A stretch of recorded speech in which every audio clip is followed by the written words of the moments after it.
Falaremos mais sobre o porquê dessa realidade na próxima sessão, a última terceirização.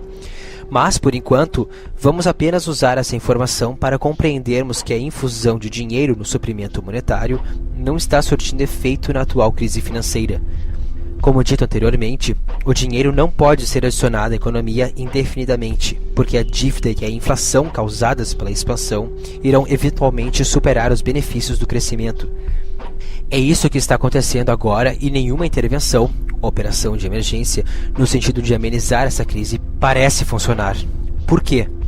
Principalmente porque os níveis de dívida estão altíssimos. A dívida total do governo dos Estados Unidos, mais a de seus cidadãos, era de aproximadamente 53 trilhões em 2007, como na figura 6. Isso é insano quando você se dá conta de que o suprimento monetário total do M3 dos Estados Unidos em 2007 era de aproximadamente 12 trilhões. Nós vamos agora injetar mais de 40 trilhões de dólares na economia dos Estados Unidos para cobrir isso? Não, porque isso não só criaria trilhões de dívidas novas, como também provavelmente causaria hiperinflação em grande escala. De um ponto de vista diferente, o PIB dos Estados Unidos em 2007 estava em torno de 14 trilhões. Nesse exato momento, em 2009, quando isto foi escrito, está ocorrendo deflação e inflação ao mesmo tempo, sendo que a deflação, na forma de contração, está vencendo. O dinheiro está desaparecendo mais rápido do que pode ser injetado, colocando em termos simples. Enquanto o próprio sistema impõe essa inevitabilidade em si mesmo, a cadeia de eventos para o colapso atual parece começar com uma bolha especulativa crescente no mercado imobiliário. Uma vez que isso quebrou, o mercado derivativo, o qual detém valores que excedem várias vezes o PIB do planeta inteiro, que apostou nessas hipotecas, tornou-se tóxico devido aos arrestos. Isso desencadeou a falência dos bancos de investimento juntamente com a falência dos bancos comerciais seguidores, o que leva à falência das corporações que necessitam de crédito, inevitavelmente resultando na demissão da mão de obra em si. Essa crise sistêmica é global, por causa da natureza internacional dos mercados financeiros, e é por isso que os países do mundo ocidental estão agora verificando problemas econômicos similares aos dos Estados Unidos. Contudo, por favor, note que, embora pareça que a bolha imobiliária e os empréstimos predatórios sejam os culpados por esta crise, eles de fato não são.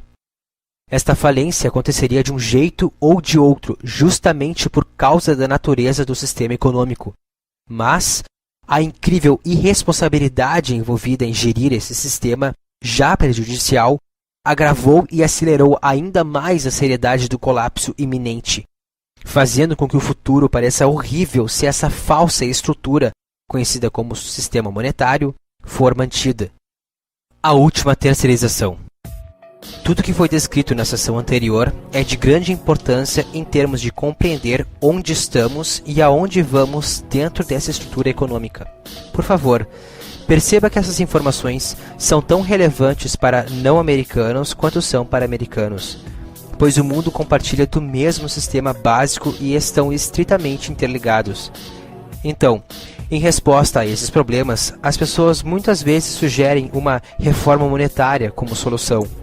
Essas sugestões geralmente consistem em voltar ao padrão ouro, proscrever o juro, fechar o Federal Reserve e dar ao governo o direito de imprimir o dinheiro e distribuí-lo livre da dívida, entre outros. Embora essas e outras reformas apresentem méritos lógicos, elas não reconhecem um fenômeno incessante que tem acelerado desde o início do século XX e que causou um grande impacto na força de trabalho: a substituição de mão de obra humana por máquinas.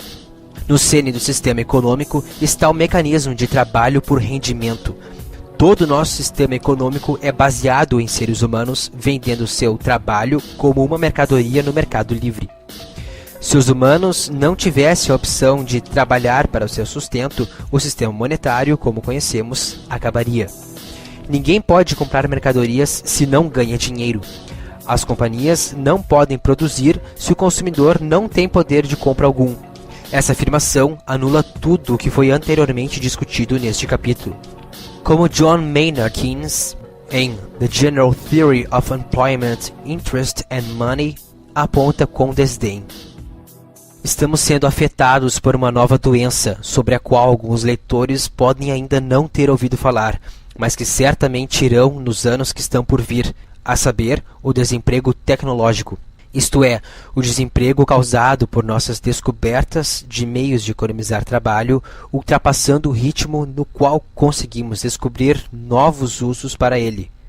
Embora políticos, líderes empresariais e proletários debatam acerca dos problemas que eles alegam serem os responsáveis pelo crescimento do desemprego mundo afora, como a terceirização de companhias estrangeiras ou o trabalho imigrante, a verdadeira causa não está sendo abordada no debate público, o desemprego tecnológico. Nas palavras do economista, ganhador do Prêmio Nobel Wassily Leontief, o papel dos humanos como os fatores mais importantes na produção está fadado a diminuir do mesmo modo que o dos cavalos na produção agrícola foi primeiramente reduzido e depois eliminado com a introdução dos tratores. Como o capitalismo mercantil é baseado na lógica de reduzir os custos de entrada, incluindo os de mão de obra, para elevar os lucros, a tendência de substituir a força de trabalho humana sempre que possível por automação mecânica é uma progressão natural na indústria. Afinal, uma máquina não precisa descansar, não exige plano de saúde ou benefícios e não faz parte de um exigente sindicato trabalhista. Uma rápida olhada nas estatísticas americanas de trabalho por setores definitivamente revela o padrão de automação mecânica substituindo a mão de obra humana. No setor agrícola, praticamente todos os processos tradicionais são agora executados por máquinas. Em 1949, as máquinas colhiam 6% do algodão no sul dos Estados Unidos. Por volta de 1972, 100% da colheita de algodão passou a ser feita mecanicamente. Quando a automação atingiu o setor de produção americana, na década de 50, 1,6 milhões de empregos de colarinho azul foram perdidos em 9 anos. Em 1860, 60% dos Estados Unidos trabalhavam na agricultura, ao passo que hoje são menos de 3%. Em 1950, 33% dos trabalhadores americanos trabalhavam no setor de produção, enquanto que por volta de 2002 tornaram-se apenas 10%. A indústria metalúrgica americana, de 1982 a 2002, aumentou sua produção de 75 toneladas para 120 toneladas, ao passo que seus trabalhadores foram de 289 mil para 74 mil.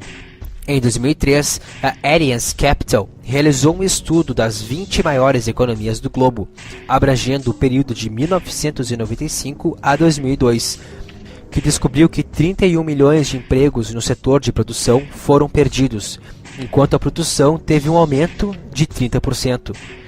Essa forma de aumentar a produtividade e o lucro, aliada ao aumento do desemprego, é um fenômeno novo e poderoso, sem nenhum sinal de mudança vista. Então, para onde foram esses empregos? Para o setor de serviços. Enquanto que em 1950 a 2002, a porcentagem de americanos desempregados nas indústrias de serviço estavam entre 59% e 82%, nos últimos 50 anos, o setor absorveu os desempregados da agricultura e produção. Infelizmente, esse padrão está sendo desacelerado à medida que a automação computadorizada é contida. De 1983 a 1993, os bancos cortaram 37% de seus caixas humanos, e no ano de 2000, 90% dos clientes usavam caixas eletrônicos. Os operadores de telemarketing foram quase que completamente substituídos por vozes eletrônicas que respondem a perguntas. Os caixas dos correios estão sendo substituídos por máquinas autosserviço, enquanto que os caixas humanos estão sendo substituídos por caixas eletrônicos. O McDonald's, por exemplo, tem falado sobre uma total automação de seus restaurantes faz muitos anos, introduzindo quiosques para substituir a equipe do balcão, assim como ferramentas culinárias automáticas, como viradores de hambúrgueres para a equipe interna. O fato de ainda não terem feito isso está provavelmente ligado à questão de relações públicas, pois eles sabem quantos empregos seriam cortados no caso de o fazerem. Não há uma área sequer na indústria de serviços que não esteja sendo afetada pela automação computadorizada.